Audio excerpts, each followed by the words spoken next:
Hello, hello, hello. Welcome. Welcome once again to Satsang with G. It's really Satsang with yourself. That's actually what I should call this. Welcome to Satsang with myself.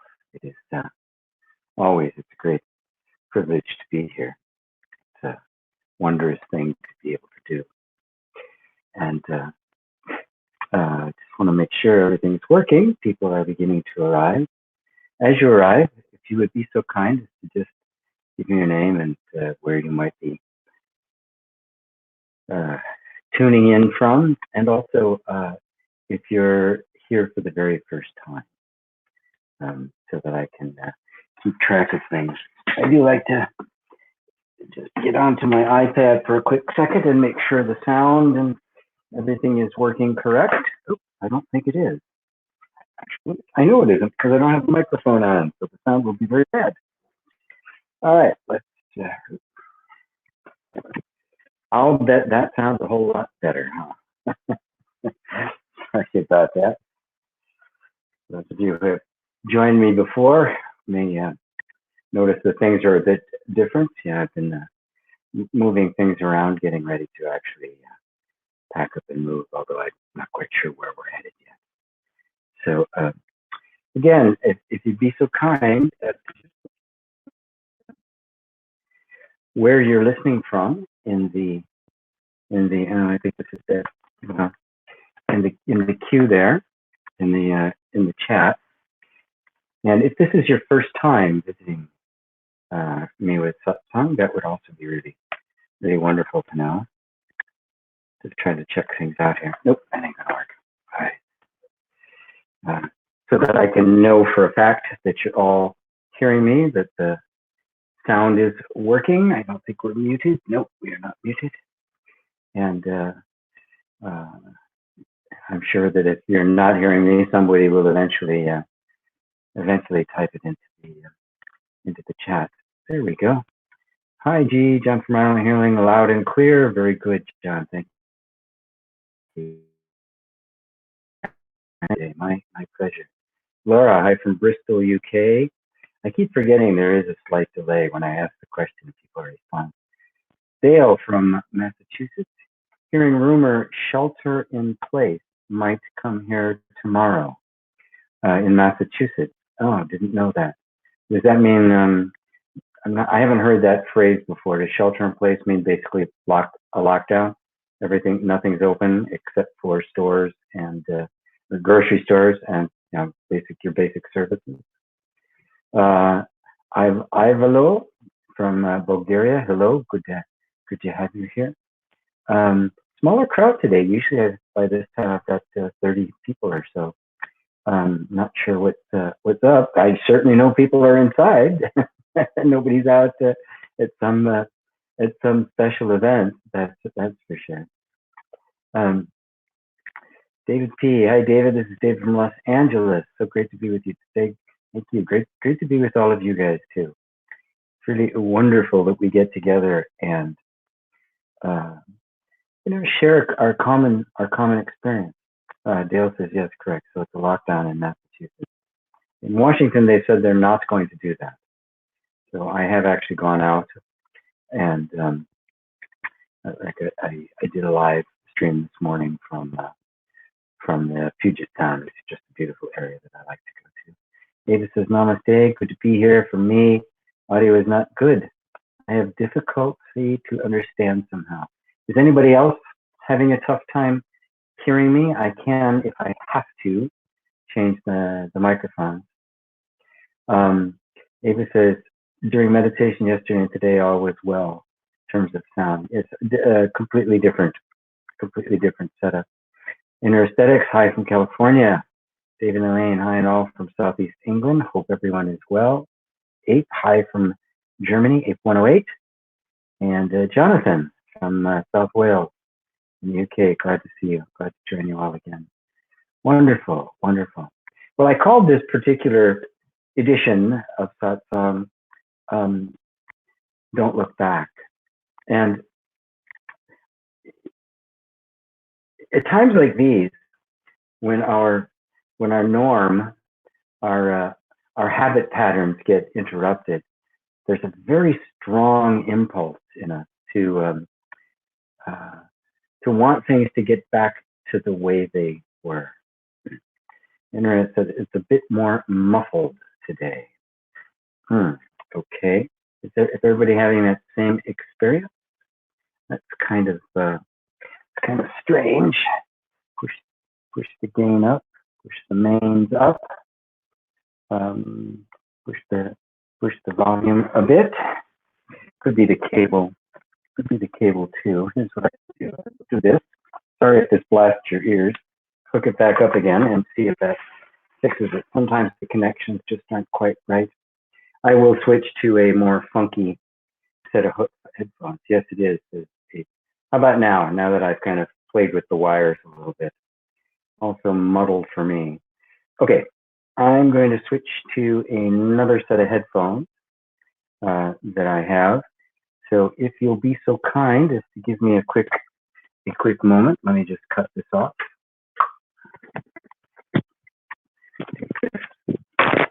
Here.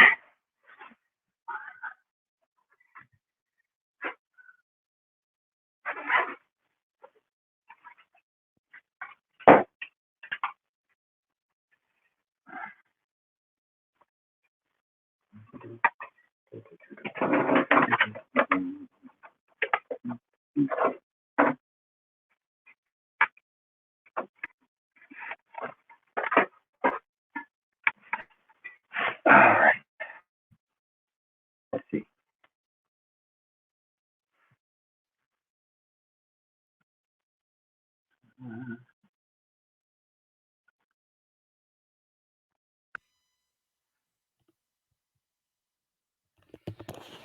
All right. How does this sound for everyone? How's everyone? How is everyone hearing me now? Because I just switched. I don't like to wear this guy that much because it's old and funky and even has duct tape right around the around the mic. It's like very, very old. So let's see if this sounds better to everyone. As before we get going, better, good, very good. Old but still wonderful. So something must be wrong with some of my other equipment. Better. Everybody's getting me a better. Yay! Wonderful. So, okay, muddling has been fixed. Ursula says hi from Portugal, and hi on time today. We got the muffling all squared away. We're good on that. As I was saying before, I was so rudely interrupted by my microphone. At times like these, there's just this enormously powerful impulse for us to want to just get back to the way things were. And I want to caution against that. The way things weren't really all that great. There was just an enormous amount of strife and crisis and inequality, bigotry, racism, all sorts of things were just divisiveness. All sorts of things were beginning to typify this age, which, by the way, was seen to be an inevitable thing that was going to happen for millennia now.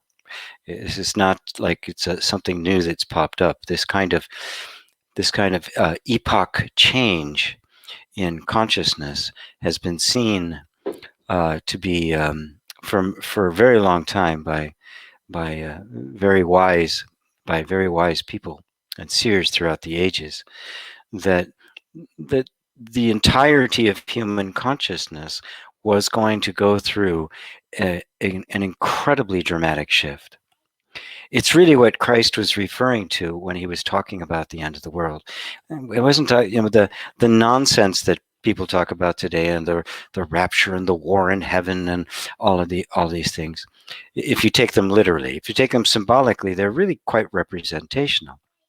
I mean, Christ was asked by his disciples what was the sign of his coming and the end of the world. Now he hadn't talked about that much, so obviously there were other conversations, a lot of conversations that were not written down or recorded in the scriptures as they finally got handed down to us. But he said, referring to the temple of Jerusalem, he says, "Not one stone will be set upon another that shall not be torn down." He was not referring to physical destruction. He was referring to the dissolution of our whole sense of self, the world as we perceive it, our sense of the world as you know it, right? The end of your world. And what's meant by his coming is not that this person's going to come back and fight the big war and all of that. That's just utter superstition. Meant for people who are just too afraid to actually confront their own inner world. What's meant by the second coming is the dissolution of the egoic mind and the revelation of the true mind, which is what Christ represents.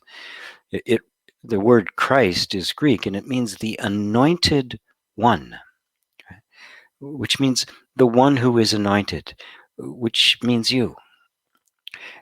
But in that process, our old structures, our old habits, our old way of thinking, our old way of viewing, our old perceptions, and all of the institutions and systems and processes and organizations that we have put in place that have been based on that will dissolve. Now, there's many people in many countries who have experienced this in ways. This is a relatively new thing for the West. Nothing has been this devastating, really, since World War II. And that barely touched the United States. I think 9/11 was the first thing that really touched the United States, and now this. And so we don't want to look back. We don't want to return to that normal. Right? The frightening thing is, of course, we don't know what that new normal is going to be. We don't know where we're headed. So this is a time for us to embrace uncertainty, embrace not knowing, really giving ourselves permission to basically put everything aside. Now, I know so many people are just glued to the social media, their TV. When is this going to be over? When is this going to be over? And I'm going, look, what about that book you've been putting off reading for 10 years, or that hobby you wanted to start it, or that business idea, or that invention, or that dance class you wanted to do? Yeah, you can't go to a studio now and take it, but there's plenty of stuff online available for you to do. I mean, even binge watching some TV show you wanted to. How about using this time to develop those aspects of ourselves that we had not given ourselves permission to? I was very delighted to discover that Sir Isaac Newton, right, the law of gravity and the law of, basically the father of calculus and a great deal of our modern science, came up with the theory of gravity when he was basically on hiatus from Oxford, where he was teaching, because the bubonic plague had shut the university down, and he was sitting at home with nothing to do. So, perhaps one of us here is going to make the next great breakthrough in things. We don't want to return to the way things were. It's really that simple. We don't want to go back. You can't go back. You can't go home again. Of course, from my perspective, this moment is a deep and profound invitation to all of us to turn within. It's not to be blind to what's going on out there and not take the proper precautions and all of that. Also be quite aware of how our so-called leaders I have been dealing with this, how so many are trying to exploit it and the like, and so many of the people who appear to be, um, on our side on the surface are showing their true colors. There's much to be gleaned from this time, but most importantly, use it as an opportunity, as an enforced opportunity to truly drop all of those things that have been distracting us. And now that there's so much stuff that isn't available to us, it's easy to see how distracted we actually were and how uncomfortable it is, right, to not have those things. That discomfort is what freedom feels like when it's first emerging.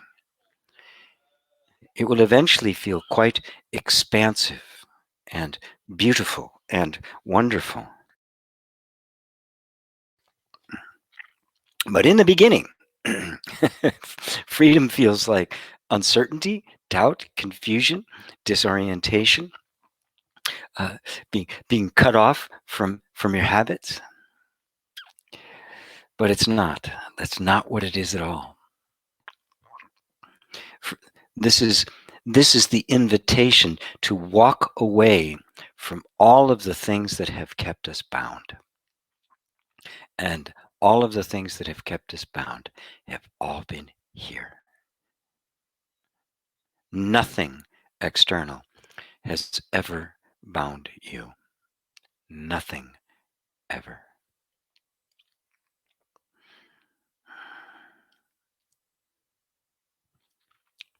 It is only our thoughts that create bondage. Bondage is not real. Lack is not real. Sorry, I got something in my mouth. They're not real. They are only thoughts. Now, when I use the word real, I don't mean they're like this hallucination, right? What I mean is that they are not objectively true. They are believed and therefore are experienced. Right? Reality does not require anyone's belief in order for it to be real or true. So when I say reality, I'm talking about that which is self-existent, self-sustaining.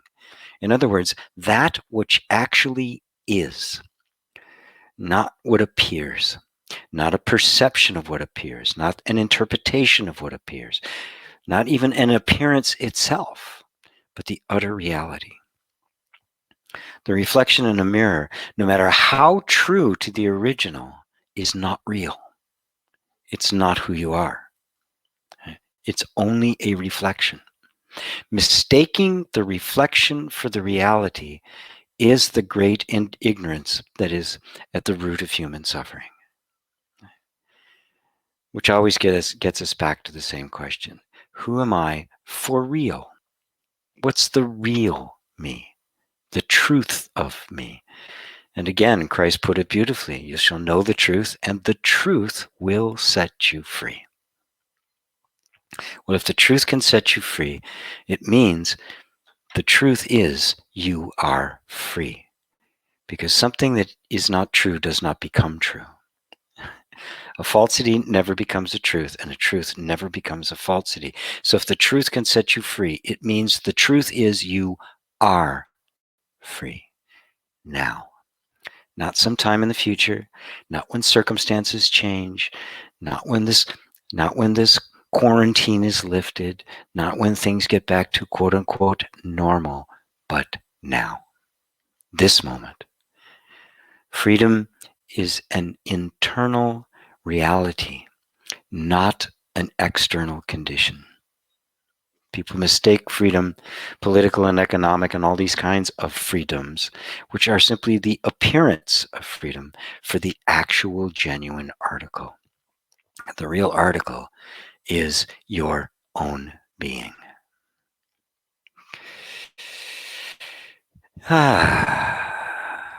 Hello, Barbara from Sweden. So I'm ready to get some questions going here. Again, I want to thank the people. Actually, quite a few people have donated or taken a session with me. I don't see anybody who has hooked into the link to actually speak to me. Hopefully that worked, and those of you who donated got a special link that would allow me to actually bring you onto the broadcast so we could actually have a conversation. Please only use that link when you want to speak, right? Otherwise, just watch on YouTube, because I only have a limited number of spaces that I can use. And so that's kind of my way of inspiring people to help me keep this going. Just having a little extra premium attached to it. So hopefully everybody got that link, and you're just not feeling the need to do that. That's really great. Hopefully the link worked. If it didn't, I'll fix it, and we'll get to it next time. So anyway, Dale from Massachusetts, my friend Dale, says, it seems the message of non-duality and the illusion of free will are making their way into mainstream. People are waking up. A couple brand new shows just started recently. Quotes, dispatches from elsewhere on A, to illuminate the oneness which lays hidden in plain sight right before your eyes and under your nose, to highlight the illusion of separateness which permeates our thinking and is responsible for all forms of human strife. Wow, much, much, much beauty in that. Yes. Non-duality seems like the fringe, but anybody who's actually swallowed it, right? Just taken it and chewed it, but actually swallowed it, digested it, felt it move through the system, realizes that this isn't just a nice spiritual philosophy. It's actually the truth. It is a genuine cosmology. It is an accurate and powerful explanation of the nature of being, and that our material model has simply been wrong. We've been laboring under this material model for millennia, and it's intensified over about the last 400 years, going back to the modern, because actually 3,000 to the Greeks, classical analysis, the separation of subject and object, which, by the way, is not part of the Eastern, especially in the Hindu religious and spiritual views, but it has just been growing more closed, more narrow, more gaining more and more authority. I mean, you listen to somebody say scientifically proven. You'll see a million ads, scientifically proven, as if this is the great authority. Right now, it used to be the priest said it was okay, right? Or the right, or the pharaoh, or whatever it is. Now, this ultimate authority is the scientists. This belief in the ultimate authority of material science, which, of course, non-duality has come into direct conflict with. Now, there are conferences like SANS, right? The Science and Non-Duality Conference, that's trying to bring them together. And I think there's this sanguine hope that somewhere there's a middle ground. There isn't a middle ground. Science is moving towards non-duality, or the consciousness-only model. Science as we know it is going the way of the dinosaur, because it's not true. The external world does not exist. Buddha said it 2,600 years ago. He said the second bodhisattva practice was perceiving the non-existence of external existence. It's the heart and soul of Buddhism. There is no reconciliation between a falsity and a truth. Yes, you can find a place where the false begins to abandon some of its falsity, but while still laboring under the same model, is kind of picking up some of these newer ideas. But as Christ beautifully put it, he said, you can't put new wine into old wineskins. It'll taste terrible, right? They're not going to fit. This is a wholesale raising of the land, right? This is clear cutting. There isn't a compromise. Right? Either Either reality is objective, separate from me. I'm this little critter in this dangerous universe. There was nothing before my birth, and it will be oblivion after my death. Or consciousness is the primary substance of the universe. They are incompatible theories. And to see it starts showing up in the mainstream as, oneness, the sense of seeing that that conditioning is not really who I am, that the egoic mind isn't really who I am. These things begin to emerge. They kind of get absorbed a bit into the mainstream without realizing the the actual Pandora's box, the actual snake they've let in the door. The non-duality has a foot in the door, but it has yet to completely overturn all of the old systems. That's going to take some leavening, some fermenting of consciousness. And you and I and many others are on the leading edge of it. This is what's happening. And to catalyze, to move this process along, we experience things like we're experiencing right now. This invisible, undetectable creature suddenly brings the world to a crashing halt. Something nobody's ever seen. And because it is so mysterious and nobody understands it, nobody can actually see them. I guess you can on a microscope, you can see them. There's just millions of theories and ideas, and we all get our ideas, and we have thoughts that just absolutely terrify us. We're terrified of our own thinking. Again, this isn't an invitation to be flippant or cavalier, right? Wash your hands, keep your distance from people for their sake, but recognize that it's all in the mind. That is mind created, and what we are actually witnessing is the demolition of the no longer valid thought structures. Our physical structures, our global economic and cultural structures are all based on that model. So what's really happening is this model is dissolving, and going with it are all the institutions based on it, obviously, and all of the power structures. They're going to fall apart. They're going to hold on for a while, right? I just saw some things the other day and just kind of shaking my head, going, give it up, girl, right? It is over. You can pretend it isn't as long as you want, but it is over. Anyway, Dale continues, devs on FX Hulu, the universe is deterministic.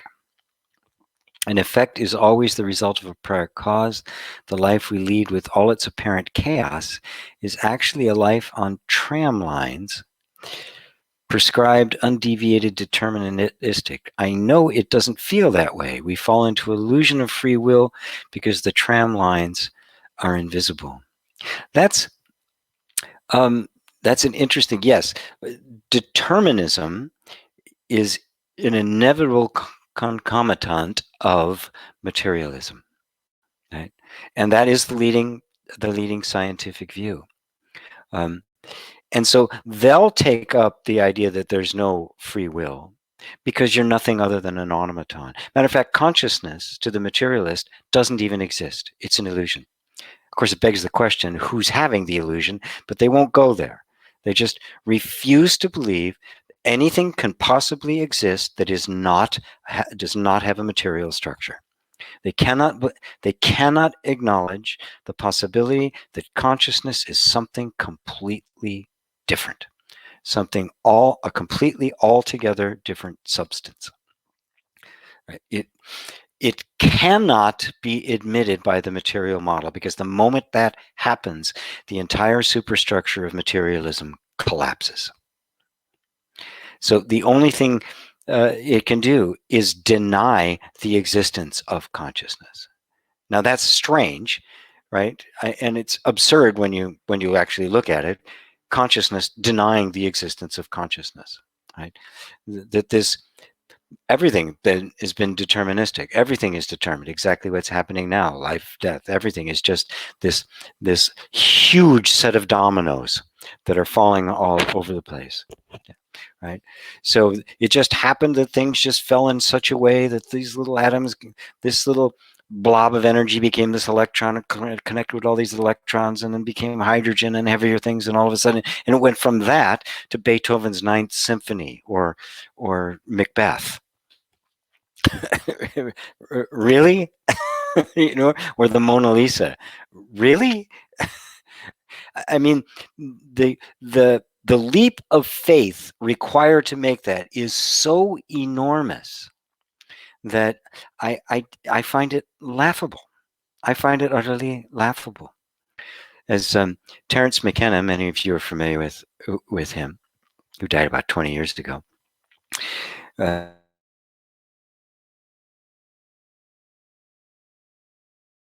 Science makes the position, just give us one free miracle and we'll explain everything else.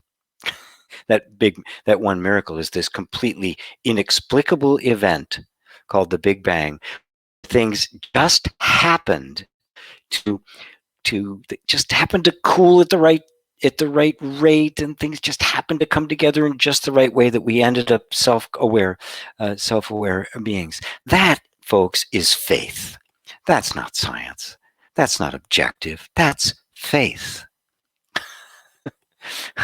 From nothing, a singularity is what they call a oneness, an explosion, an inexplicable explosion, by the way, happens and ultimately leads to Da Vinci, Beethoven, Shakespeare, Jimi Hendrix. It's like, that's faith. That's not reason. That's faith. Anyway, enough of my ranting about that. Non-duality is not deterministic in the same way. It recognizes that what we call free will is an illusion, right? And the one who believes they have free will is an illusion. But it does not reduce everything to an illusion.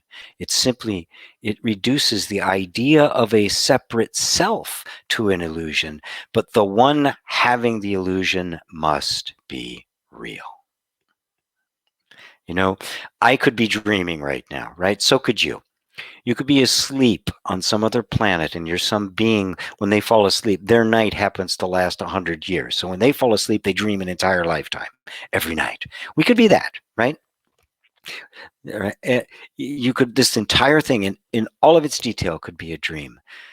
But the fact that you are having a dream is an undeniable reality.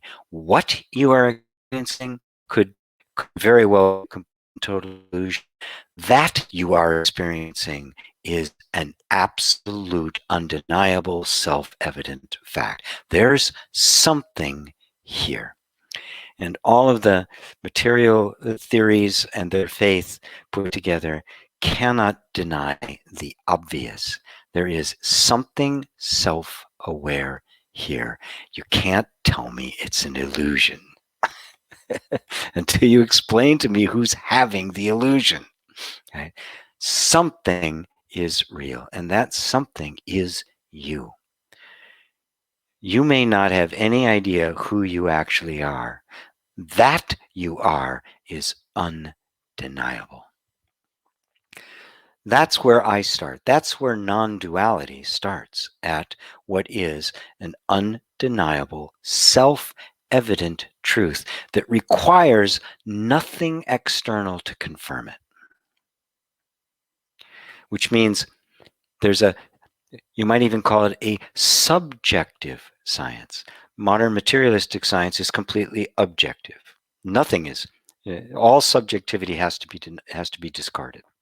It has to be objectively provable. Of course, the whole uncertainty principle and the effect that the observer has on the observed hasn't really penetrated, right? To say that, well, unfortunately, we can't know the objective. It's not possible, because no matter how good we get, no matter how sensitive our instruments are, we are still locked within the realm of our perception. Therefore, if the truth is to be discovered, it must be subjective. Your experience is the only authority there is, and the only one you need.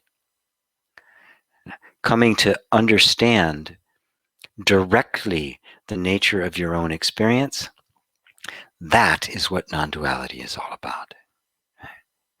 That is what Advaita, the not-two-ness, is all about. And in the process, you happen to discover that this conviction, this belief in the objective external world is the cause of all suffering. And therefore, non-duality is not just a nice philosophy, it is the end of suffering. Anyway, enough on that. Rohan from Cape Town, South Africa. Hello, Rohan. Glad to have you. I guess the sound is better, much better, much better, much better, much better. Good. Yay. Just scrolling through here, make sure I don't miss anything. Hello from Mark C. J Pillai. Hey, GP, I'm not sure if this is right. When we are present or aware, there's the passing thoughts and emotions, and in the background, there's awareness turning on itself or placing attention on it. Is that right? Let's see, is this right? Never going back, says Anne. Here we are. Here we go into the great unknown. Yes, that's right. It's a big song from Frozen 2, which I've now had to listen to 1,000 times because I have a young granddaughter, right? And I get to listen to it in both English and in Cantonese. But at any rate, I'm not skipping you here, Jay, because I just noticed you had some more. But when I'm talking to someone or doing something, I'm not putting my attention on this awareness. And it's very unsettling with the thoughts and feelings. And it's great to see you back again. It's great to be back again. All right, let's look at this slow. Let's run this in slow motion. When we are present or aware, there's the passing thoughts and emotions. And in the background, there's awareness turning on itself, placing attention on it. I think what you're talking about is when in meditation, when there's the conscious intention to turn attention back towards its source, right? Because your question, when we are present or aware, well, when are you not? Okay, right now, I want you to try to not be present. You see, what we're talking about is simply attention, but attention is always seen in awareness. See, oftentimes in the beginning, when we're beginning to grasp non-dual ideas, we see ourselves as trying to keep ourselves in awareness, that there's me, there's thoughts, emotions, and sensations, and then there's this background of awareness. There is no background of awareness. That's you. It's not in the background. It seems when we're oriented towards looking at things externally, and there's still this residue of a sense of a separate self, it will appear as though awareness is something I'm putting my attention on. When you put your attention on awareness, what you are really doing is awareness. You are turning the attention, which can go anywhere, back to its source. So the attention is no longer directed outward, right? And seen directed outward. It is directed inward and now is seen directed inward. But is the presence or the awareness any different in those two? Attention is not awareness. It is just attention. It's just the focus of your attention. And you can notice that goes everywhere. And it's not really all that controllable. right? I mean, there are various kinds of practices, yogic practices and the like, that can give you an enormous power of concentration. But ultimately, you step out of that samadhi and attention wanders off somewhere, squirrel, right? Um, it's the nature of intention, right?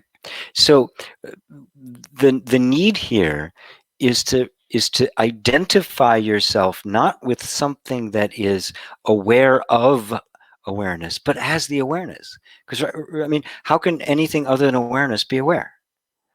So what you're actually talking about is self-awareness.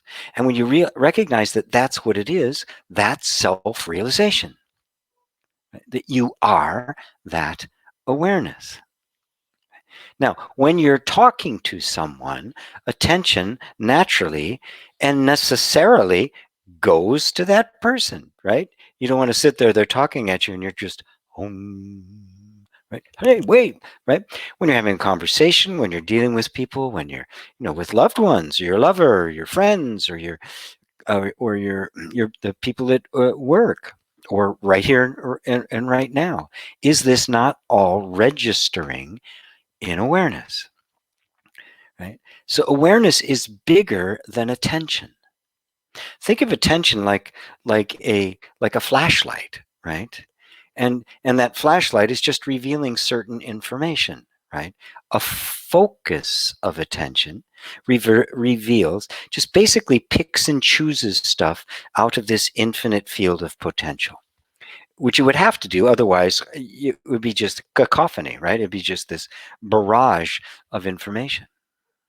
The word exist, which we think of something as being, it exists, therefore it exists as objectively. Its origin is actually from Latin, and it comes from the Latin word existere, which means to stand apart from.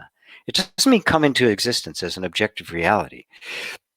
It means that you are basically calling forth out of this background of pure potential a form that is made of the background, right? It's kind of like take white letters against a white background and you can't see them. But if you call them forward a little bit and there's a little bit of shadow, all of a sudden you see the letters. Now you can take them, put them back into the white background, absolutely flush, and you won't see them, even though they're still there, right?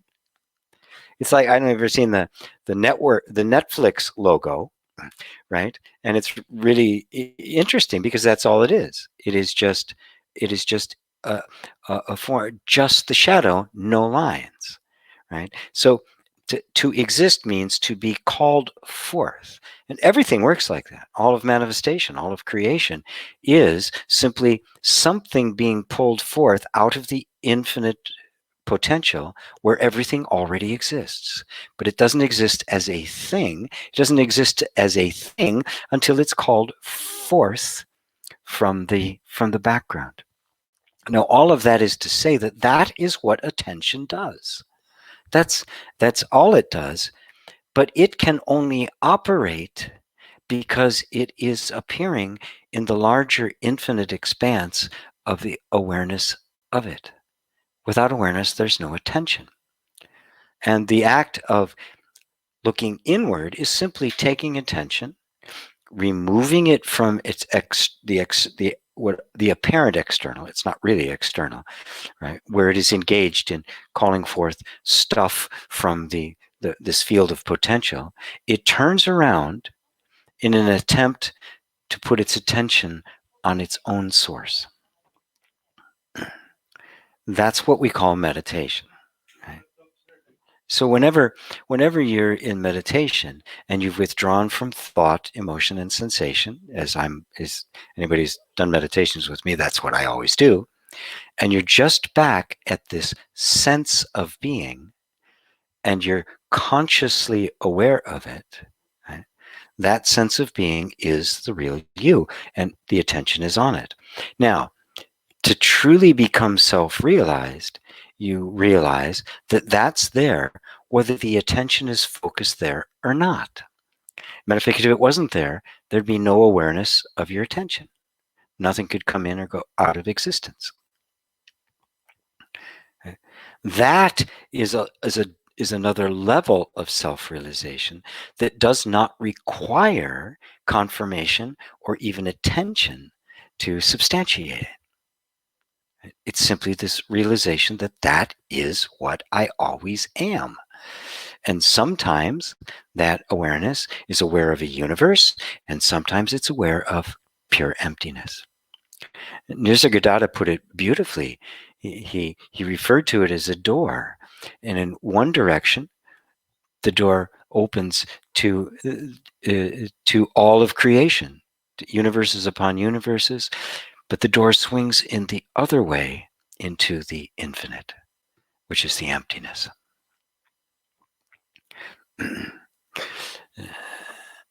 So let me continue. You say, because I'm talking to someone or doing something, I'm not putting my attention on this awareness, and it's very unsettling with the thoughts and feelings, right?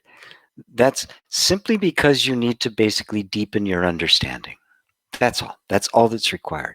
Notice that it is a thought, a belief that says, when I put my attention on thoughts and activities or doing, right, I get unsettled, right? Now, what does that mean?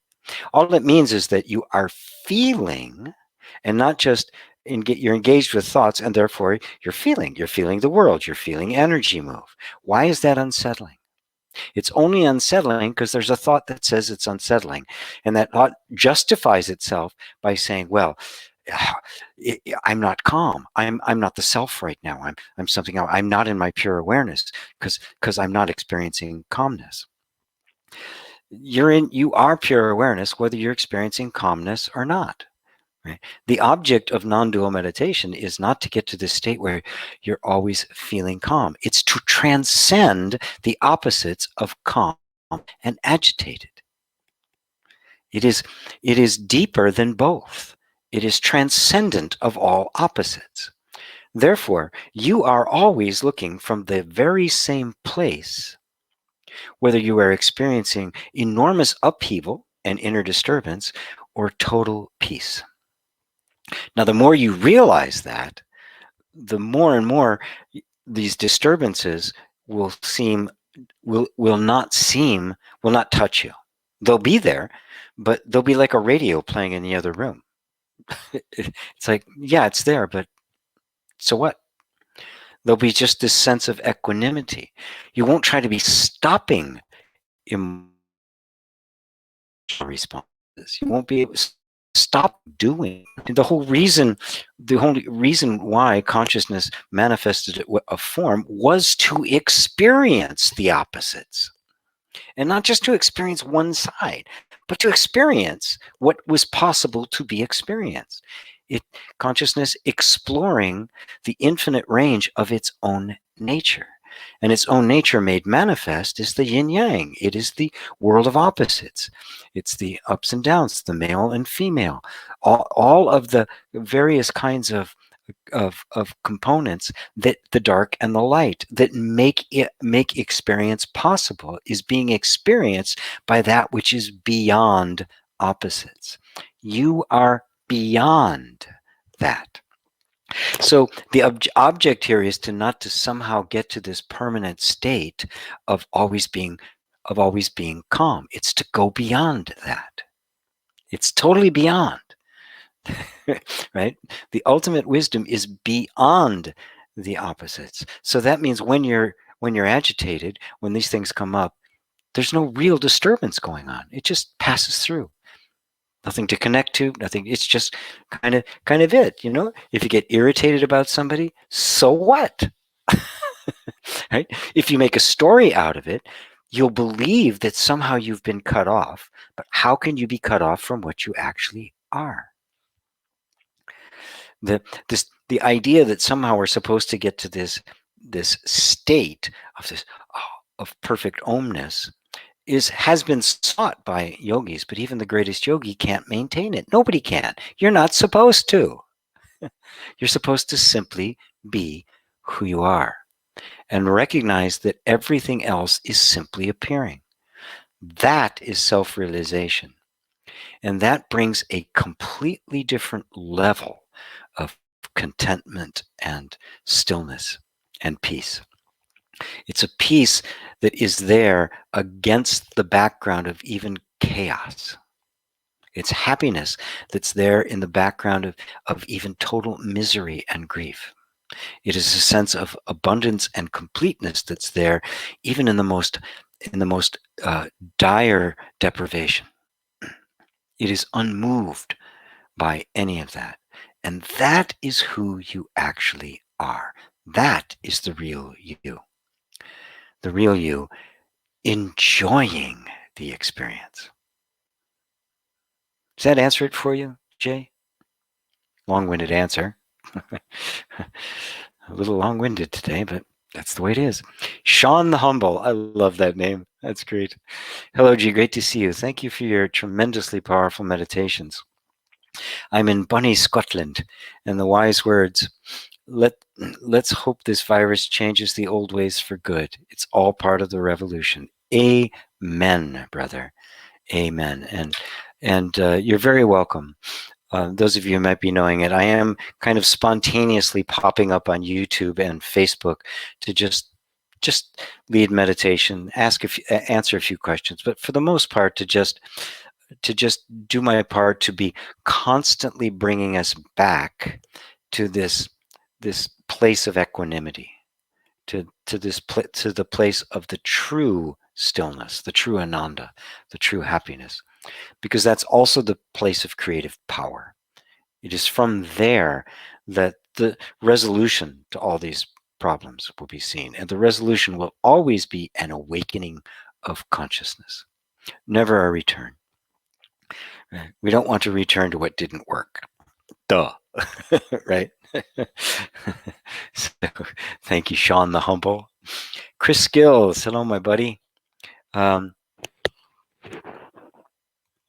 GP. Can you talk about the relation between what we are and that what we are not, that we are sorry? Talk about the relationship between that what are and that what which we are, I guess you mean, and that what we are not. That what we are. Sorry. Okay. Okay. Well, what you are isn't really something I can talk about. I can't really put it into words. But right now, it's very, very simple. It's very, very simple. You just right now, just if I ask you, do you exist? What would your answer be? The answer, of course, would be yes, right? I don't think anybody here would say no. If anybody does say no, I don't, I will say, well, who's saying that you don't exist? I think it's self-evident, right? But when I asked you, do you exist? And you answered yes. In between, your attention went somewhere to confirm that. Where did it go? Now, for many, it might have just gone to the body. It might have gone to the mind. But I think at this stage, your attention went to an inner intuition. You just know you exist, right? That's what is. That's what you are. That sense of existence. That very quiet intuition, right? No word I could give can actually capture it. You know, and you know that you know, right? There's no, even though the mind may actually even make doubts about it, but you've got to be here in order for the doubts of the mind to register. Something is registering here. Okay? So without referring to the thought, to sensations or emotions, there's just this sense of being. There's a sense of I exist, I am, right? That's what you are. Everything else is what you are not. It's that simple. Right? Everything else is simply an expression of it, a representation of it, thoughts about it, various kinds of experiences related to it, but not the actual it or you itself. Now, here's the big one. That sense of your existence, right? There's not two there. There's not you recognizing that sense of existence. Right? Because that would mean there'd be two exist. Then we'd have to go, okay, well, that sense of existence is also being perceived by something. Let's get to the one that's perceiving that. Right? You can end up really in an infinite regression. That sense of existence is self-recognition. Right? It's not two. Now, again, your mind can't grasp that. Remember, your mind can't go somewhere where there isn't two, where there isn't one thing to compare to another. Duality and the mind are the same. They are one. The irony of that is interesting, isn't it? They are one.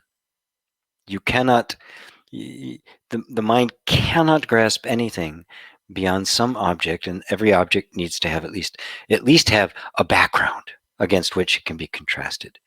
Right? This is the genuine oneness. The sense of existence is existence recognizing itself. This is self-awareness. This is the true being. This is Sat Chit Ananda. This is the true not two-ness. That's what you are. So any other thought can't be true. Any other thought appears to this, right? No other, because a thought cannot think itself. A thought doesn't generate itself. Thoughts are completely dependent upon you in order for them to be cognized. Matter of fact, they appear in you and disappear out of you. And you are there whether thought appears or not. So no thought, no experience, no emotion, no sensation, no relationship, no memory, no association. Nothing else is you. It is the experience that the you, the singular, unmixed, non-dual you is having. And even the experience that it's having, or you are having, is not separate from you. It is made of you. When you recognize that consciousness, what you are, is not a form, then anything can appear in it. All forms can come and go in it, and it is not affected by it. You are the nameless and the formless. This is where you put your intention. And the simplest meditation, the simplest practice I can give you is to simply do exactly what I just had you do. Right. Who is it that is aware of my words right now? How do I know that I am? I am. I know that I am. How did I know that? There's simply a sense of being. Marinate there. Just be there. You are already there. So this is, again, the failure of words to say just be there.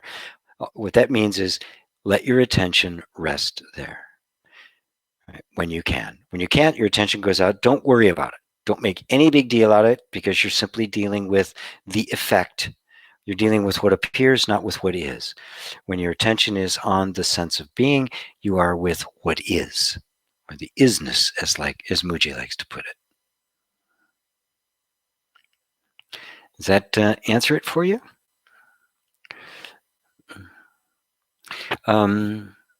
Kathleen said, the link doesn't work. Oh, okay. Well, I won't deprive anybody. People are donating. I'll make sure you get the opportunity.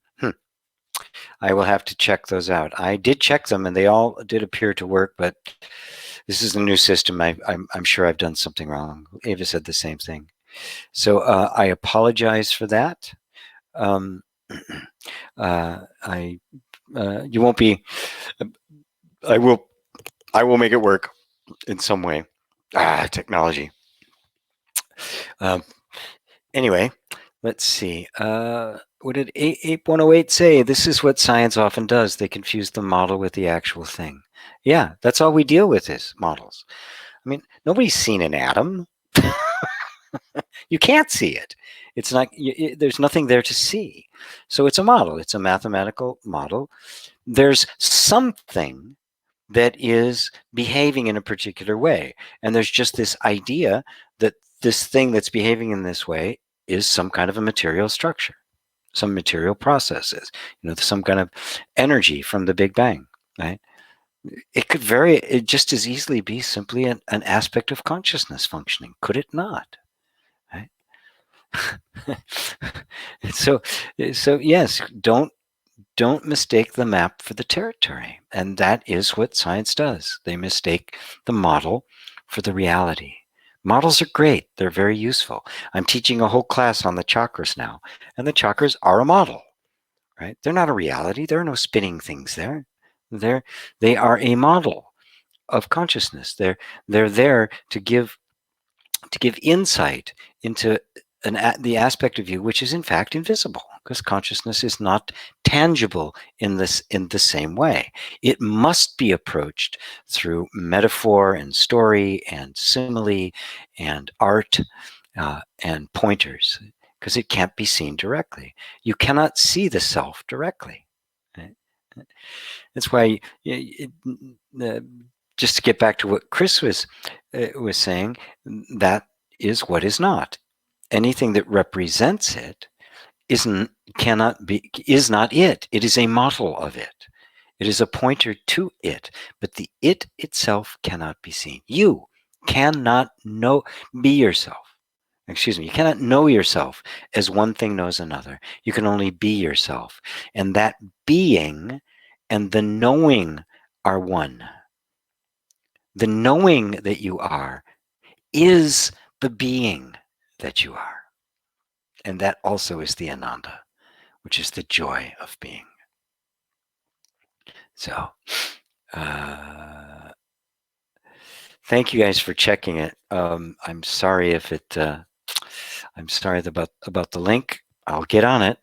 Noelle from the Netherlands. Hi, Noelle. Anna Maria from Poland. Oh, another Pole on the call. Great. Mary from Niagara Falls says, "Great to hear you. Wonderful satsang. Great to be here." Let's see. Sean the Humble. Gee, after the recognition, there has been much trauma and fear, shame, blame, guilt. Why? I was reasonably happy before. Well, kind of. But now my center feels anxious and neurotic thinking has exploded. Good. Very good. Very happy to see that. It means you're on to something. It means that your recognition was genuine. And I wish it was so that the recognition happens and that's it. It's, it's just rainbows and dolphins from then on out. But it's not so. The recognition,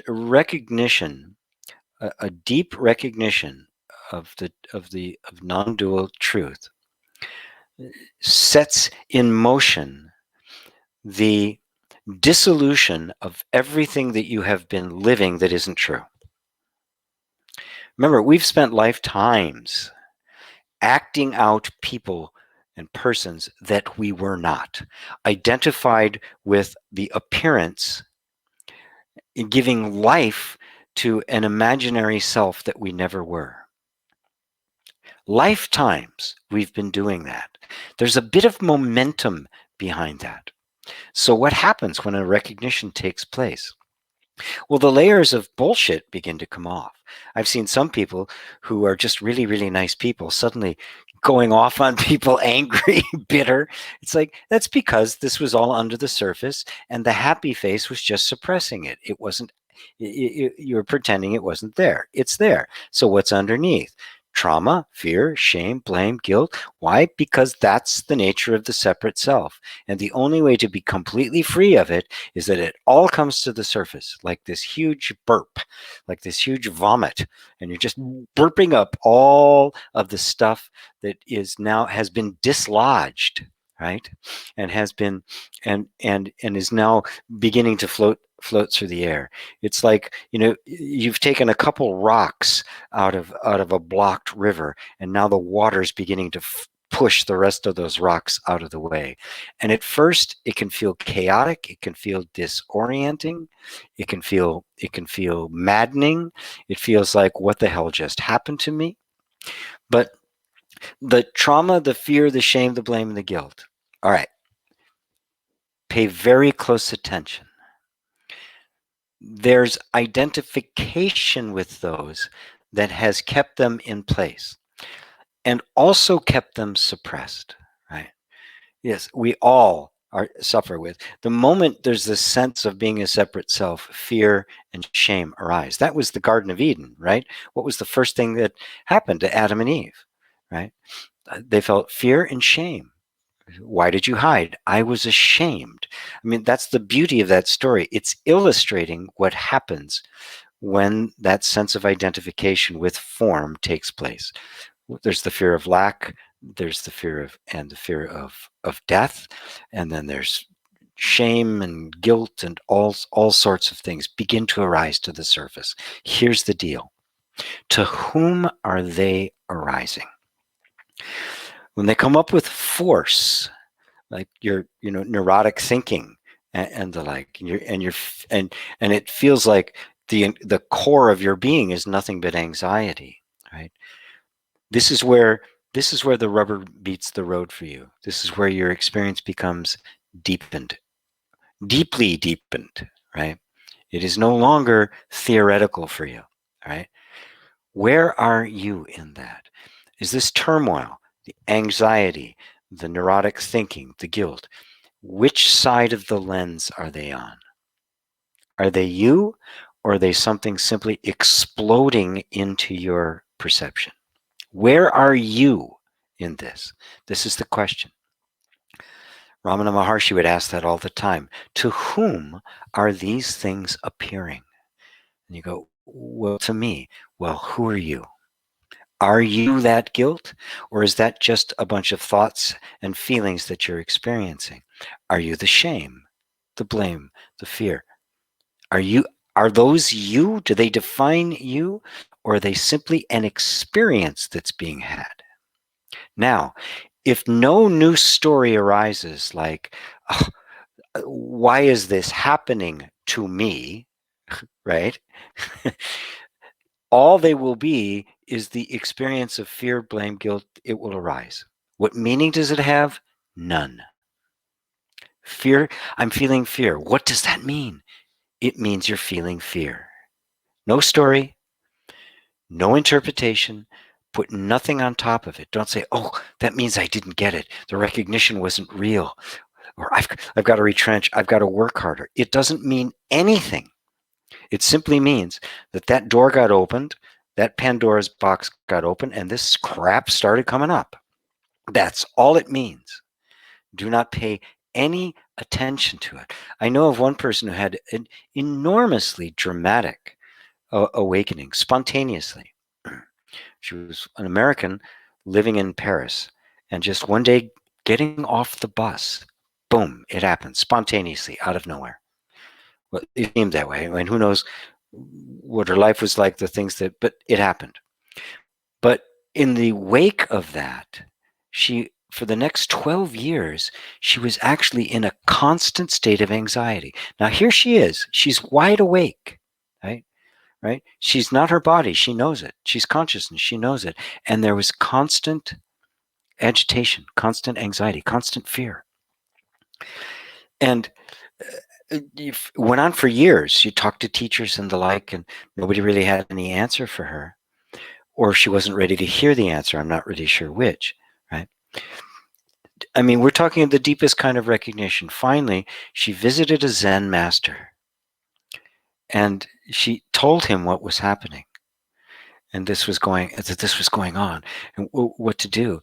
And he said, when fear is present, it means fear is present, nothing more. Bam! That was the end of it for her. She clearly saw that she was giving this fear an authority. That while she had come to see that what had happened to her was a genuine awakening, she believed that the awakening something was missing because the fear was present. She had imagined the fear and gave it a meaning it didn't actually have, and it kept her stuck in it. In that moment, she saw it had no meaning whatsoever, and she was free completely of it from that moment on. Don't give any of this authority. It means nothing. It cannot touch you. The most enormous superstorm never touches the sky. It's there, it does its thing, it disappears. It doesn't even leave a trace in the sky. You are the sky, not the storm. Let it come. Give me your best shot. Come on, fear. Bring me to my knees. Come on, put your dukes up. And just see Bugs Bunny, right? Let it come. Don't make a story. Your story is what gives it authority. The arising of any feeling, no matter how intense, means nothing unless you decide it does. This is how you deepen your experience and realize I am the self, and it doesn't matter what's happening here. I am, I was, I always will be the true self. And that will be the fast track to the complete eradication of all of it. Is that clear for you? Who was that? That was Ape? Was that? No. Things scroll on me. Sean the Humble. Let's see. Right. You're reasonably happy before, but you're headed towards eternal happiness. And the way to eternal happiness is everything that you've been attached to, that you've been believing in, that has veiled that happiness, is being removed. Let it. And no matter how that has to happen, I can't determine. Whatever it takes to make it happen, bring it on. Thank you, buddy. Ape 108. This sounds a bit like the McKenna attractor hypothesis. Yeah, not as time wave theory, which was bogus from the get-go and really kind of crushed him when he began to realize it was bogus. But yeah, that we're being drawn towards, not being pushed from behind. The materialistic view is that we are being pushed from behind, just through evolutionary forces, right? And that all of this is an accident. Whereas I think it's far more accurate, right, to say that we are being drawn towards, right? I see it more like, Michelangelo said of his sculptures that, he saw David in the block of granite. I think it was granite or marble. And my job was to chip away everything that didn't look like David. Now, that wasn't being pushed from behind. That was being drawn. There was an image drawing it to us. That image is what I often call our inner visionary, right? That vision is drawing things to it, right? It's not being pushed arbitrarily towards a form, right? But this isn't to say that there's a determinism to it, right? The determinism to it, the ultimate inevitability of something appearing, isn't a personal determinant. What it is that the nature of reality is intelligence. The nature of reality is creative intelligence. And so this vast emptiness, this sense of being that I keep directing you back to, is the creative force that brings everything into existence. You're not personally bringing something into existence. That's the flaw in the law of attraction. You're not personally bringing something into it. It's being brought. Even the thought of you wanting something to happen is itself being drawn into existence. From what? From this. From what I keep pointing you at. Right? That inner sense of being. That is the fulcrum. That is the centerpiece. That is God. That is the essence of all being. That simple sense of being. How can anything exist without the sense of being? You can't have existence without being, right? That sense of being, ignored by the mind because it's non-dual and you can't see it and can't touch it, you have no idea, and it doesn't seem relevant. The mind will go, well, that's great, but how do I get a better job, or how do I make more money? It's like those are, forget about that. This is the source of everything, right? Don't worry about that. Don't be concerned, right? Become intimately knowledgeable and intimate with the source of all existence. And damn, you won't have to worry about a thing after that. Right? So Jay, my buddy Jay, just donated $10. Thank you, Jay. He said, thank you, G. It seems like when I sincerely pay attention to the thought or feelings, it dissipates.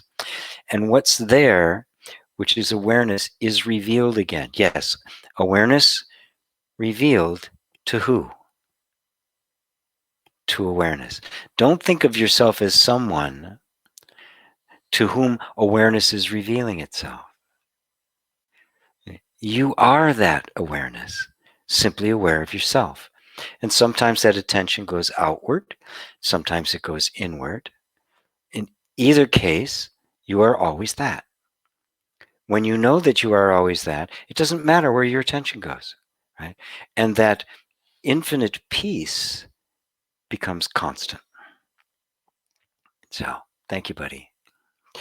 A bit, Ape. Mary Sykes, GP, do you not agree with that the times we are in actually bringing up all of our deeply held fears of death? Oh yes, fears of death, fears of lack. It's bringing up it's displaying all the weaknesses and lies of our institutions. Right? I find it absolutely fascinating that the strict capitalists, that socialism is the devil, are all resorting to socialist um, programs in order to get our asses out of this. Right? It's ridiculous to take an extreme. Right? And Terence McKenna is talking about this socialism, capitalism, and materialism, and spiritualism, and communism. It's all great. All these isms are great. The only problem is they've never met an actual human being, right? And I think that's the best way to put it. We're better than this. We're intelligent. We can, we don't have to subscribe to an ideology. Right? And that the weakness of that is also becoming apparent. We're going to go back after this iteration. We're going to go back, not all the way. We're going to go back to what it was like before. The powers that be are struggling like hell because all of the weaknesses, all the bullshit they've been putting on people who've believed it for many years, the weaknesses are absolutely self-evident, and they don't want that to happen. Right? So we are going to go back, right? Something like this is going to happen again. We still have enormous crisis in terms of global climate destabilization. This happened, which is going to cause refugees and all sorts of things are going to happen. We're going to be strained to the limit. We're going to be confronted with problems we do not have the capability of solving, right? And there'll be those that are going to try to hold on to power. So this is bringing up everything. It's bringing up our deepest fears. It's bringing up our deepest weaknesses. It's bringing up our hatred, yeah, and making it absolutely apparent that we're all in this together, and it is love and not hate that is going to solve this. And even more importantly, Mary, it is going to reveal to us the actual nature of being. It is really forcing us inward, forcing us to recognize the real nature of our existence. I suspect I'm going to be little by little having more and more people. I've actually already seen it, because I do meditations on a bunch of different things, but lately my meditations have all been focused on simply acknowledging that sense of existence. And I'm finding that more and more people are willing to go there. More and more people are finding the satisfaction there. More and more are less seeing it as a means to an end. Okay, I get to this place of peace, then I'll get all the things I want. They're seeing it as the end in itself. That this is the place of peace, and that everything else will take care of itself. So yeah, we are in the midst of an epoch change. I said it before, I've said it earlier today. By epoch, I mean this is not just a bump in the road and we're going to go back to normal, nor is this a bigger bump in the road where we're just going to kind of reorganize things, but on pretty much the same principle. This is the end of materialism. This is what we're seeing. This is the end of the mode of consciousness that has been operating ever since we left being hunter-gatherers. When we first emerged from complete and total dependency on nature, where we first got the capacity to control nature to some degree. First, primarily, being able to grow food that we could store, growing grains and things like that, which didn't spoil immediately. So we didn't have to go out and gather and hunt every single day. That gives birth to culture, to society, to villages, to organizations, to specialization, to hierarchies, to what we have today. But that was still a materialistic, it was a departure, one towards greater freedom, right? But it was a departure now that has run its course, right? It has ended up where we are now, where we can control nature to a large degree, but we can't control ourselves. We don't know who we are. We have the capacity to guarantee every single man, woman, and child on this planet healthcare, food, shelter, opportunity to grow into whatever it is you're capable of growing into, but we're not doing it. We still have greed. We still have hoarding. We still have these very primitive instincts, and we still have ego. This epoch is the end of the ego, and that is why it is so chaotic. Right? It is not just the end of a way of being; it's the entire ending of our universal sense of identity. And of course, there's been, the Buddhas and Christs and Nisargadatas and Shankaras and Krishnas throughout all history, have been the harbingers of this happening. So this is not the last of because it's going to take more than this for the structures to completely collapse. There are many people whose entire lives are devoted to maintaining this power, and they're losing it. And so there's more chaos to come, but we're going to get through that too. And eventually reality is going to impress itself on us, and we are going to wake up. Not just one here or there, but we're going to find that this has all been the dream of one single dreamer. Ava says, your explanation about white letters called forth from the white paper with attention. I've never heard such a good, vivid explanation. Your teachers are the best, G. Thank you, Ava. It's the duh, says Ava. Yes, indeed. Good. Let's see. LM. Hi, GP. I just signed in, but have been watching with my husband. I'd love to know your thoughts about the role of humor in comedy right now. I've seen an explosion of humorous memes and videos online. Oh, I love comedy. I've written comedy. I actually did a satirical radio show a long time ago, like 40 years ago. I did a one-man uh, show for a bit that was a mixture of music and topical and political comedy. Boy, I wish I had YouTube back then. I probably would have been a YouTube star, but all I had was, live. That's it, and some recording equipment. I had to do the whole thing, and pull it off. Um, Comedy can either be a nervous tension release, right? People are afraid, and so they make jokes, or it can be a brilliant way of bringing perspective. The best comedians are those that bring perspective, right? You think it's going to go one way, and then they throw you off here in this direction, and suddenly it creates a pattern interrupt in our psychology. And a pattern interrupt is a very powerful technique in hypnotherapy and NLP and psychology that breaks the habitual pattern, right? And humor is one of the most brilliant and fun ways to do that.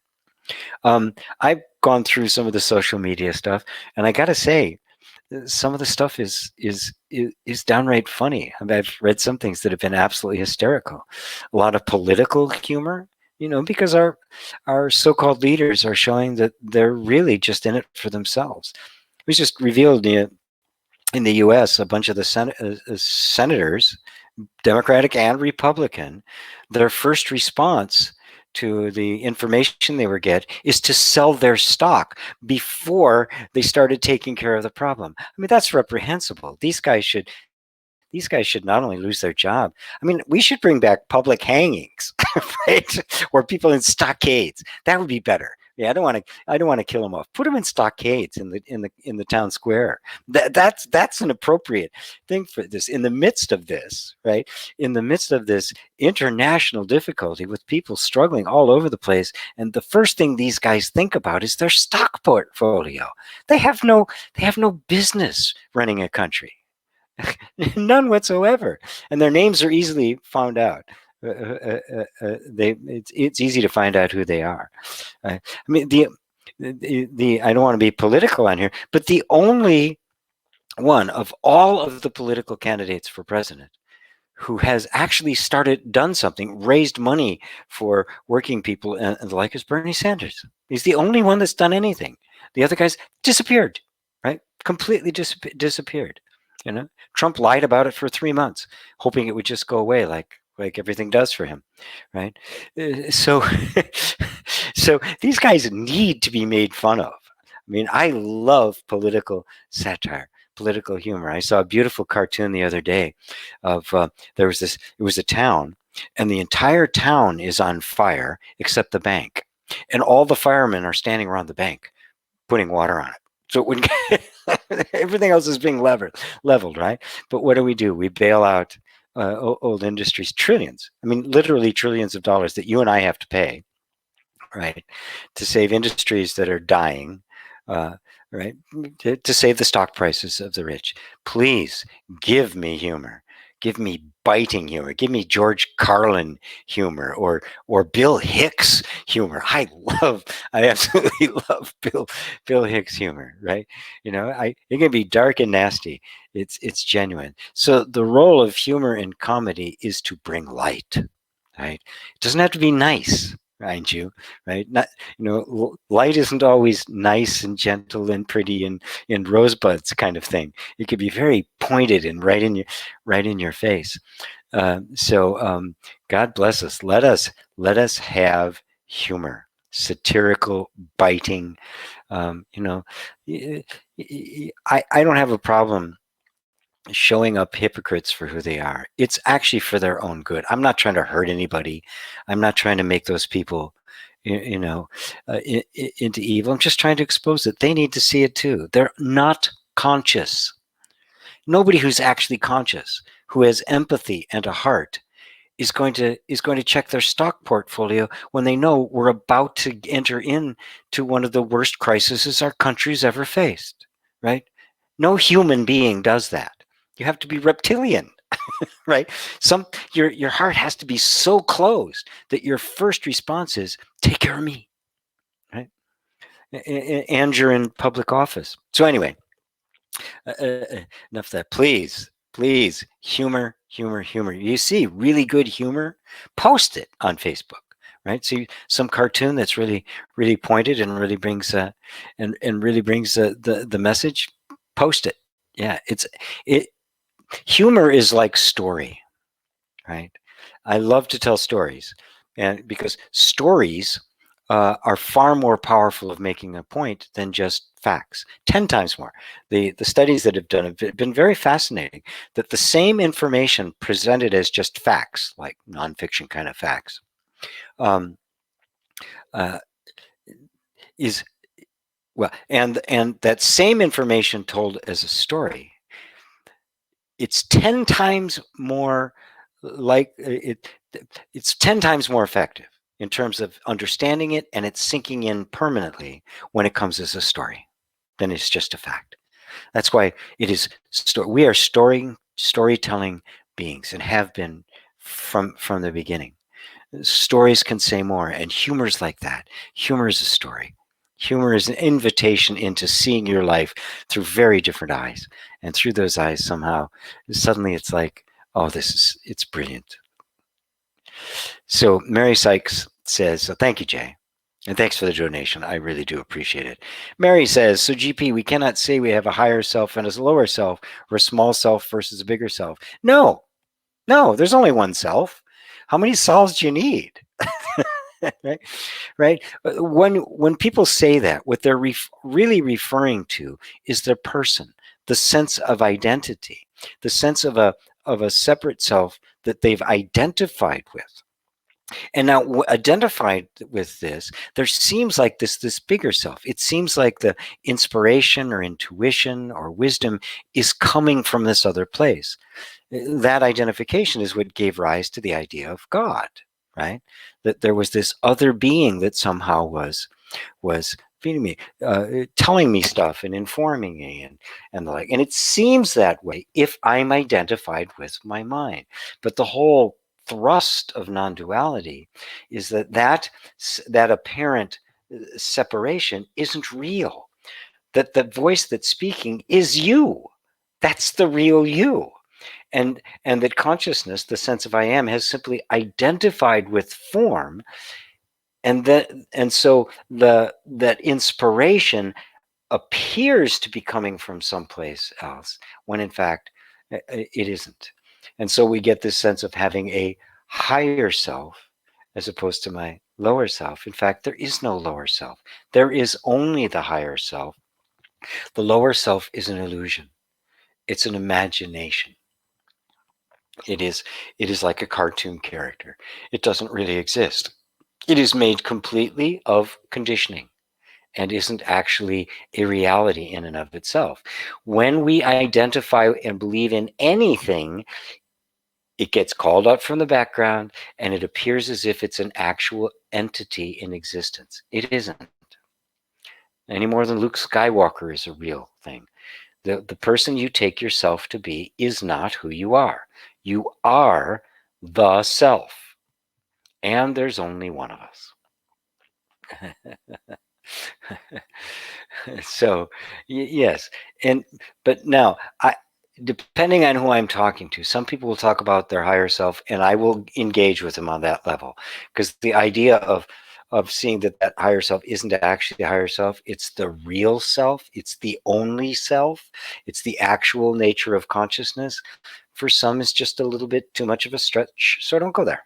No need. Right? So, Kathleen says, no worries about the link.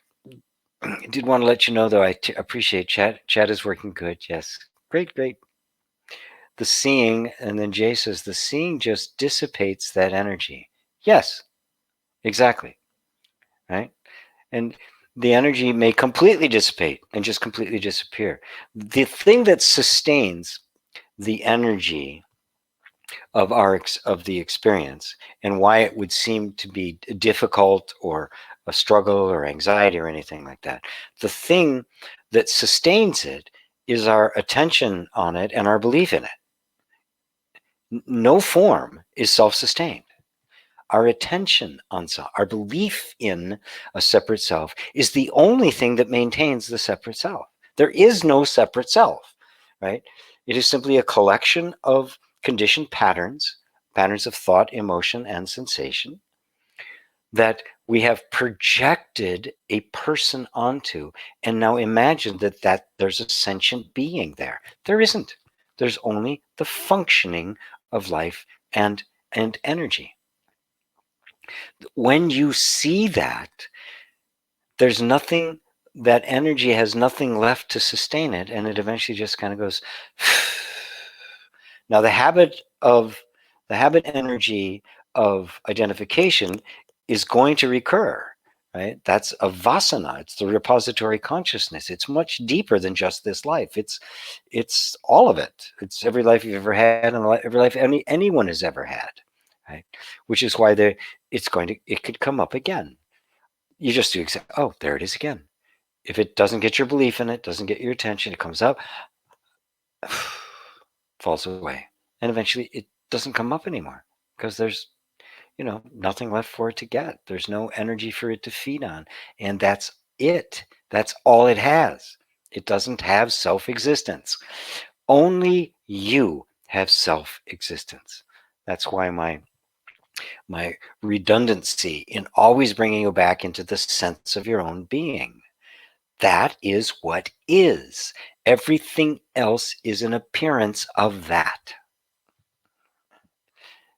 So, and when you see that, and there's no longer a belief in an external entity or form, right? No belief in a lower self or a smaller self. No belief in a separate self, right? You are free. It just collapses. Everything collapses. G. Gudemond. Hi, GP. Greetings and love. Greetings and love to you, sir. Ape says, I once had a non-dual experience in which I felt like going crazy, but I also felt empty and full. But something agitated was there. Yes, the mind. It just doesn't go away, right? We're talking millions of years of habit, right? I recently heard from who is the guy? Oh, it's Rupert Sheldrake, who has this idea that prefer to the idea of evolution. He prefers habit. That this is just nature forming habits. Even things like the speed of light. Who said it had to be a constant? It has been for a certain amount of measure, but in fact, they've measured and found it isn't constant. It does fluctuate. Right? It's been set by convention to make all the things work. But the speed of light is not a constant. It actually varies. So is gravity, right? So nothing is constant here. So this habit energy of the mind is just going on. It's all, just don't identify with it, right? So yes, you feel that emptiness, which is your real being, which feels empty and full, right? And that's just that sense of being. Just check anything missing there. Does it feel like, no, there's not anything there. But the fact that there's nothing there, that it is empty of all form, is its infinitude.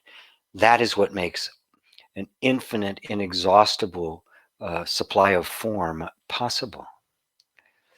But the agitation you will feel. It's okay. Don't re-identify with it. Don't say it's a problem. Don't make an issue out of it. Just notice it. Say, okay, there it is. Fine. Don't make a story. Don't say, oh, this means something. Oh, this means I haven't gotten it. I gotta work harder. 3 hours a day now. I'm gonna meditate until my head falls off. None of that. None of that. There it is. There it is. There it is. There it is again.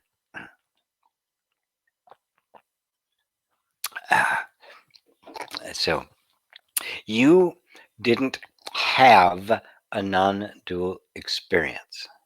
It's also very subtle, but I think you can hear it.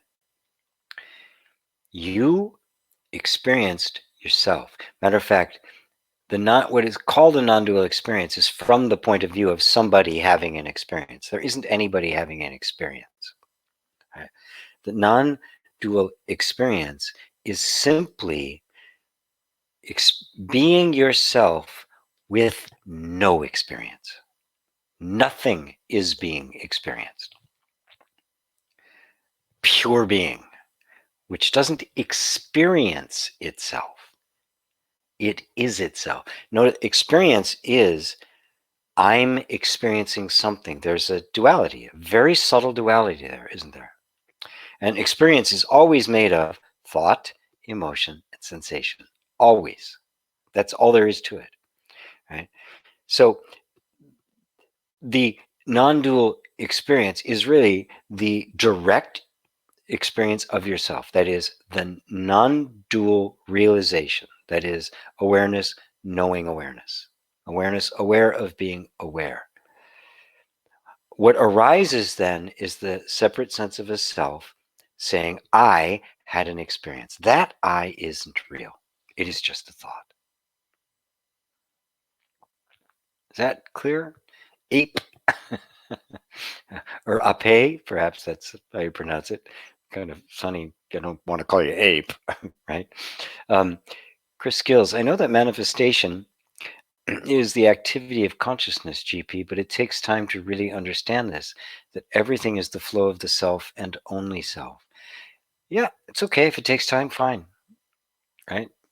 Uh, you want it to take the minimum amount of time, right? Just let it happen. Don't identify with anything. Just be the sense of existence. Notice that manifestation happens. Nobody's doing it. Don't say, "Oh, I want to manifest this in my life." Let go of all of that. It's not important. The self is all there is. Now, don't make the self something out there, and now you're the seeker of the self, right? I'm trying to find the self. Who's trying to find the self? Where where else is the self if it's not you? So, yes, everything is a flow of the self. And when you are identified with that self, you can say, everything is the flow of me. Everything is myself. But you can only say that when you are clearly established as that self. It's premature when people say, I am, it's all me, one with everything. I am God. I, I'm very slow. I don't let people do that, right? Because I can sense when there's still a sense of a separate self trying to make itself a God, right? So don't go with that kind of line of reasoning. What we're doing is we're getting very, very subtle here, right? I hope you recognize that. I'm trying to merge that we have a sense of an experience, and immediately the mind comes up with one experience, and the one who says they're having experience are also both being perceived by that to which all experience is actually occurring, right? And the direct experience of that is the self knowing the self, and it is non-dual.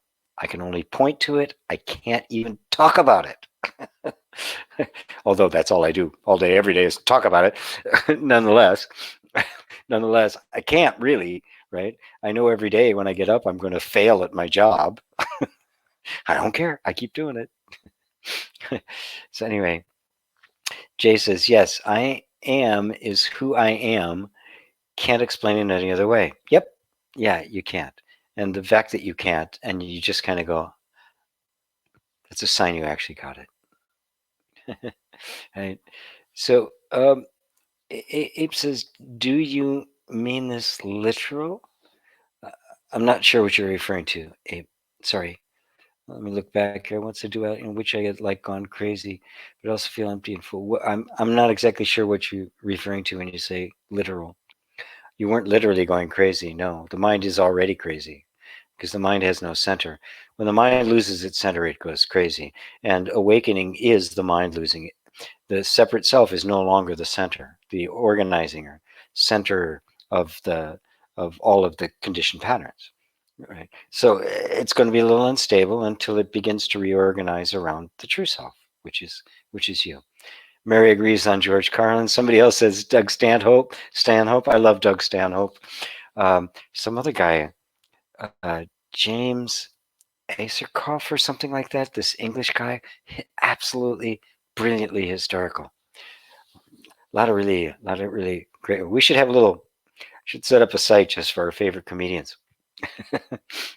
Fantastic. Mary says, I agree with you about all this, GP, about the elected officials. They knew about this before all this happened. They just hoped it would go away. Yeah. Yep. Yeah. Yeah. They're they're not servants of the people. We in the United States, we have an aristocracy. We haven't recognized it. They pretend that's not what it is, but it's an aristocracy. There's a very small group of people that are running capitalism the way they'd run. It's master serf. It's landowner and serf, right? Master slave, aristocracy, and serfdom, and now we have employer, owners and workers, and it's on its way out. It's an unsupportable system. Sean the Humble says, gee, thank you for explaining. Your words speak directly to me. Now my true nature was seen, felt so powerfully, there's no going back. It has taken many glimpses, experiences for doubt to leave. Good. What happens if doubt arises again? What are you going to do with it? There's no going back. Who? Be really careful. Man, the mind is subtle. Every little door is going to, here I am, right? I mean, the snake's out the door, but if the tail's left, the snake may try to crawl back in. There's no going back. You never left, my friend. So there's not even in a conversation of going out and going back or not returning. You are that. The absolute truth of that, the mind cannot accept, cannot agree with, and you just stick there until the mind becomes docile. It will eventually give up, right? If a doubt rises, don't think that's a problem. Okay? I'm just preparing you, right? Right? It's very possible that it will be no more, right? But because I don't know you well enough to actually assess the depth of the realization, I'm just forewarning you, right? If it doesn't, great, because it's possible that it's gone for good, that there will never be another doubt, right? But if there is, you know what to do with it. Saying, feeling truly blessed. So am I, my friend. Love, love, love, love. Right? Gary McLeod, love Bill Hicks. Don't take life too seriously. It's just a ride. Yeah. Beautiful. Yes. Dark. Right on the edge. Love that guy. Great peace just from listening to you, says Mary. Wonderful. Yeah. The the peace is you, right? All I'm doing is by pointing your attention back to it and pointing out all the ways in which you've believed the mind, which has been obscuring or veiling the peace, is simply revealing the peace that is your very nature. You follow that? It's your very nature. It's not acquired, right? That's why it's so effortless. That's why it's peace. If peace had to be maintained, it really wouldn't be very peaceful, would it? It'd be more like a negotiation between two sides that hate each other, but are going to get along for a minute. So, peace is what you are. Isn't that wonderful to know? Isn't that just an utter joy to know? I am peace. I am abundance. I am truth. I am being. I am the allness. I am love. I am soul. I am spirit. I am. Before even the sense I am has arisen, before even the thought I am could occur, I am. I have to be there first. I am the center point of the universe. Jay says, when someone says a self-realized person doesn't take birth again, do they mean physically or the separate self? Physically. Excuse me, the separate self. Yes. Awakened beings do take forms again. I mean, that's the whole teaching of the Dalai Lama, the Avalokiteshvara, the Bodhisattva is one who continually comes back, does not enter into nirvana, which is the complete dissolution of all of lifetimes. But when you look at it, that when there's no more identification with a separate self, does that mean creation stops? Of course not, because the nature of the self is to constantly be generating form. Remember, form is emptiness, emptiness is form. Emptiness is what you are. Form is how you appear. Appear to who? Appear to yourself, right? So nirvana, or the end of taking form, simply means there's no more identification with form. Now form can come, form can go, and it's of no moment. And at the same point, you rejoice in form. We love that. That's the beauty. You cannot taste the honey without there being honey and something to put it on, right? And without the bee and the flowers and the entire complex of things that make the tiniest little things possible. But here's the difference. You not just are tasting the honey, you are the honey. So you are the honey and tasting the honey. And that is liberation. Right? It is not the end of anything. David and Elaine, comedy is such an effective antidote to life's problem. And like an effective spiritual teacher can cut through the facade or the illusion. Yes, it can. Comedy, boom, can get right in there. Um, I've used I've because I'm the nature of the non-dual teaching I'm doing right now, and it's so very precise. I don't do as much of the comedy. I'm just older too. My sister even asked me the other day, says, "What's the matter? I don't recognize you. Where's all the funny stuff?" I said, "Well, it's kind of different. You're right. I gotta spice it up a little bit because I used to do comedy, but I believe it or not, it's a little odd fact. I used to. I had an almost perfect memory. It's like a photographic memory when I was young, and I used to memorize stand-up comedy that I'd watch on TV, and I would do it for show and tell the next day. I'd go to show and tell. I do stand-up comedy. A lot of it I didn't even understand. I was like 7, right? 8 years old, and I had no idea what I was even saying, but I would do it anyway. So it's always been something that I've really loved, the non sequitur and the like. It's just in non-dual teaching, it is just so precise, and I have to be so sensitive to the subtle ways in which duality tries to reassert itself, that it can't always do that with humor, right? But I could certainly make fun of our politicians and call them and basically say they're full of shit on a wonderful forum like this. So I think we need a whole lot more of that kind of name calling. So thank you guys. Rosario, hi Rosario, GP. It's been a very deep satsang. Some of your explanations have touched me deeply. Thank you once more. Very good. Very, very good. Yes. Remember, satsang is communion with truth, right?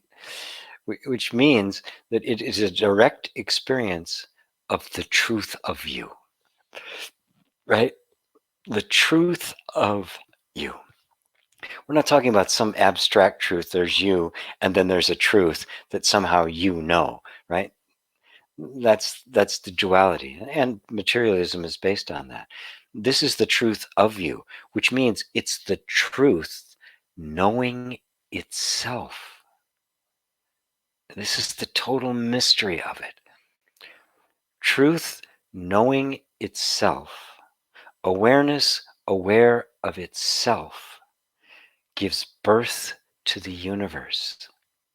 The universe is awareness. Awareness is self-consciousness. Awareness, recognition of its own being, is the sense I am, which gives rise to the entire universe of infinity and eternity. Did you follow that? The universe is the mind of God. Awareness is the essence of God. Awareness, seen as the manifest universe, is the mind of God. Seen in its emptiness is just pure, infinite beingness. But you cannot, they are not two. You cannot separate them. Awareness, pondering its own infinite nature, gives rise to everything. All form arises from the formless pondering its own being, loving its own self. Self-loving itself is what we see as love made manifest. Every gesture of love, every hug, every kiss, every baby born, every act of kindness, all the kindness that we see being all over the place right now is love loving itself. It's all love, my friends. Love is God. Hmm. Ape says the time delay takes the chat out of context. Got to add it next time. Yeah, it does. Yeah, it does. There is because I'm using this new system in order to get people, when I get it to work and I actually get people online, there is a slightly longer delay because it's going through an intermediate system before it gets to YouTube. But it also lets me do my meditations on both Facebook and YouTube simultaneously, which is really very good. I got over 20 people on a meditation today, which is like a lot. And of course, those 20 can touch 20, who can touch 20, and on that goes. Mary Sykes says, peace is what I am. Thank you for reminding me of this, GP. Tears in my eyes. Oh, yay. Yay. Thank you, G. So good to listen from Anja. Well, we're right at the time here. How about it? Any other questions or comments anybody like to make? We're like right on the mark here, right? How about that? And there'll come a time when I will have a studio set up again. I don't know when. I've actually pondered uh, moving someplace else again. I love being with my son and my granddaughter and but I'm just curious. Maybe something will pop up. If anybody has a condo or a small house or something, they might to rent for not a whole lot of money, even someplace very obscure, as long as I've got internet service, I'm good. I'd be very interested in hearing about it and the like. So by all means, keep me informed. Ava says, for satsang, for meditations, for supporting us, for the sense of humor, thank you 1,000 times and more. You're very welcome. You're very welcome. For me, it's just me getting to be with myself. Just getting to watch how the self is realizing itself. It is a wonder to behold. It truly is. And that's really what's happening. The sense of the separate self disappears, and what's left? The indescribable oneness of being. Pure joy, pure love, pure power, right? Pure authority. Against that, there's no power that can stand. The our so-called leaders imagine that they have power, and it's such a joke. They have no idea what it even is. But love them. Love your enemies. Do good to those who use you and persecute you, who despise you and say all manner of false things about you for my sake. For thus shall you be the children of our Father who's in heaven. It is love that identifies us. So be that, my dear friends, be that.